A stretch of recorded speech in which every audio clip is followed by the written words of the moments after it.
estoy en la clínica 8 del Seguro Social. Traje a mis bebés a vacunar. Y a Nico le iban a poner unas vitaminas. Y la enfermera se las echó en los ojos. Y le están haciendo un lavado. No le cierres, mi hijo, no le cierres. Entre ellas la mala aplicación de anestesia, provocando daños cerebrales irreversibles. Terminamos. Techo Comunitario fue señalada de haber cometido abuso sexual en contra de 26 Como seres humanos tenemos derechos fundamentales que están por encima de los demás, tales como nacionalidad, libertad, lengua y sobre todo salud. Pero no solo eso, también tenemos obligaciones, y no te hablo de algo sobre los impuestos o algo por el estilo, más bien obligaciones como cuidar a los indefensos y ayudar, si es que tienes la oportunidad. Pero, ¿qué pasa cuando en tu afán de querer ayudar haces algo mal o aún peor, les niegas esa ayuda? La negligencia médica, también conocida como mala praxis médica, ocurre cuando un profesional de la salud, ya sea un médico, enfermero u otro proveedor, no cumple con el estándar de cuidado esperado, causando daño o lesión al paciente. Estando en su punto más bajo de defensión, es que pueden ocurrir estos casos. Y es válido, todos somos seres humanos, pero en la medicina son más graves, pues no se habla de dinero, sino de vidas humanas. Hoy quiero presentarte varios casos de negligencia médica, algunos hechos accidentalmente y otros a propósito. Diana, tienes una víctima más de la negligencia médica. Tras ser sometida a una cirugía para extirparle el útero, terminó perdiendo una pierna.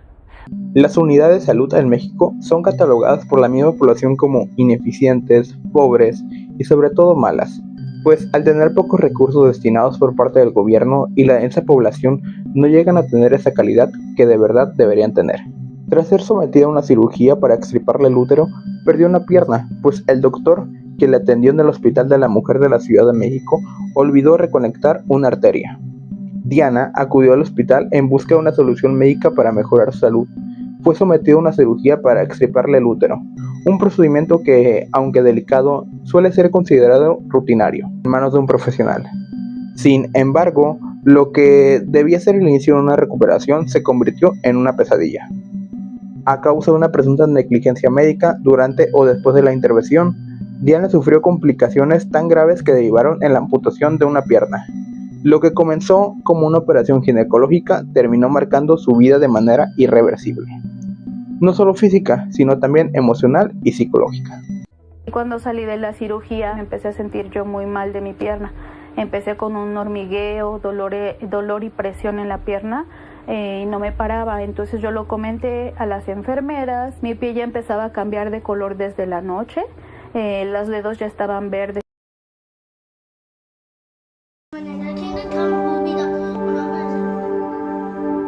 Alexander es un niño de 10 años quien sufrió negligencia médica luego de una cirugía por problemas urinarios. Entrar a un quirófano es caminar a ciegas tratando de salir de una habitación que no conocemos. Probablemente salgas o probablemente no. O tal vez salgas, pero en el transcurso de salir te tropieces con las cosas que están en el lugar.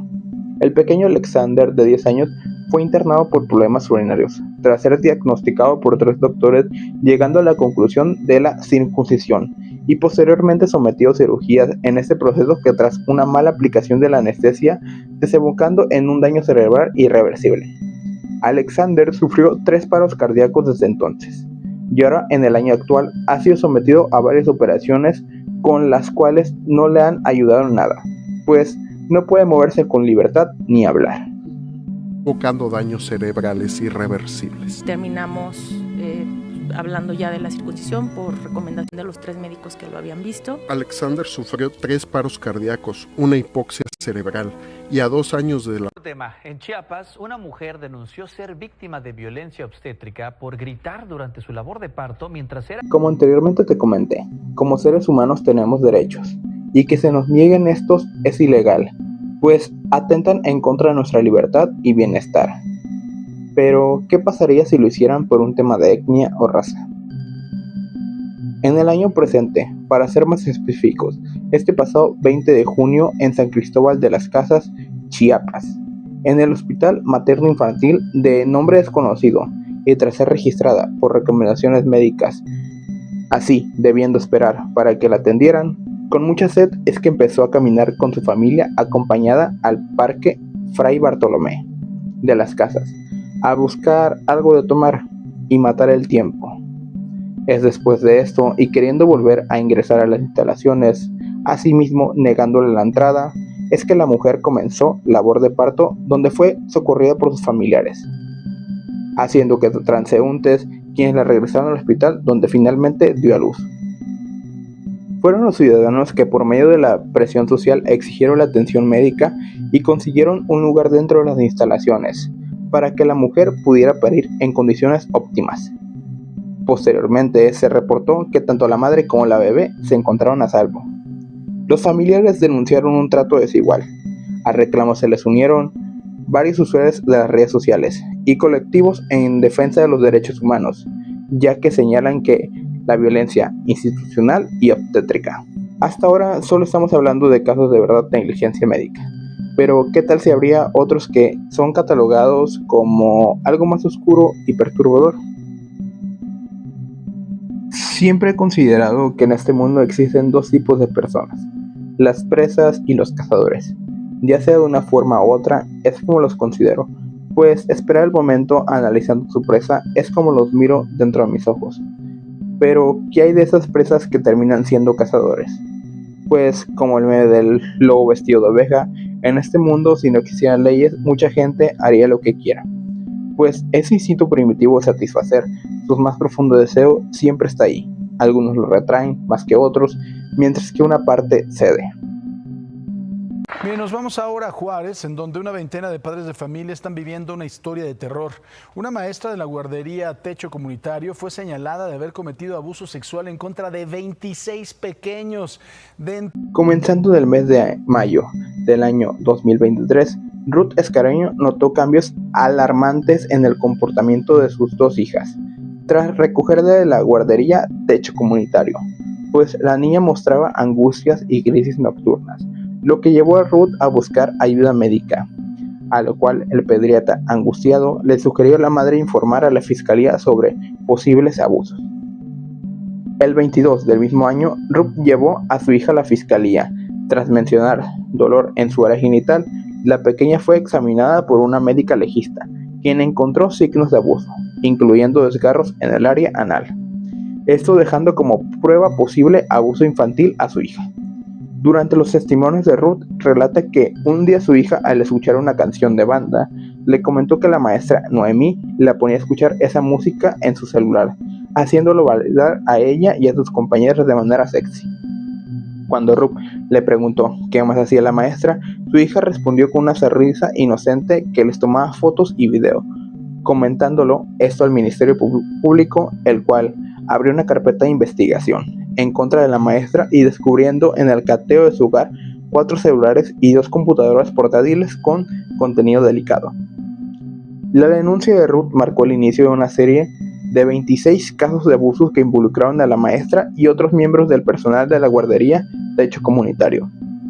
A pesar de la gravedad de las acusaciones, la investigación avanzó lentamente y la guardería continuó funcionando. Por parte del IMSS y el Poder Judicial decidieron mantener abierta la guardería y aparentemente ocultaron información relevante sobre la acusación. Lo más raro del caso se acerca de la maestra, pues su defensa de 36 abogados han entorpecido el proceso y es algo de notar, pues todo indica que está siendo defendida por fuerzas mayores, tal vez gente de poder que quieren este contenido, algo así como Acapulco Kids. El 13 de julio de 2023, el IMSS decidió cerrar la guardería para investigar las acusaciones del abuso sexual, después de que la maestra fuera vinculada al proceso. Aunque el IMSS ofreció compensaciones económicas a algunos familiares, estas han sido criticadas por ser insuficientes. A continuación veremos testimonios reales de los usuarios que han vivido o escuchado de antemano estos casos. A la hermana de mi vecina ya la habían dado por muerta, ya la iban a desconectar y todo, hasta que una enfermera, decían que era nueva en el hospital, empezó a decir que por qué la iban a desconectar si la señora todavía se estaba moviendo.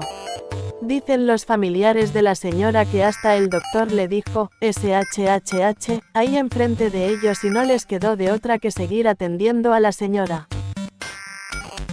En Torre Médica Centro atendieron a mi hermana menor con síndrome de Down. Ella ingresó por COVID y estuvo en recuperación una semana. Cuando la declararon fuera de riesgo, una enfermera le suministró anestesia por un motivo del cual no nos explicaron y ella era alérgica a la anestesia, le provocó un paro cardíaco y murió. Hasta la fecha para mí es de los peores hospitales a los que puedes llevar a alguien. Ingresamos ahí por tema de la aseguradora de gastos médicos. Mi mamá falleció horas después de parto, tuvo una hemorragia que no notaron hasta que fue muy tarde.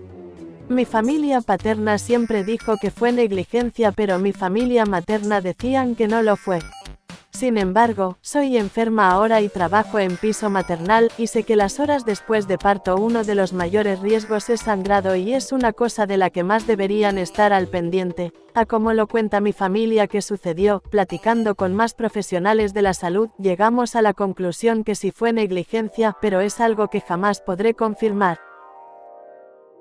A una de mis tías cuando tenía 14 años le dijeron que le tenían que quitar la pierna porque tenía gangrena. Los del hospital estaban insistiéndoles a mis abuelos para que ya autorizaran, que era una emergencia y que si seguían tardando iba a morir.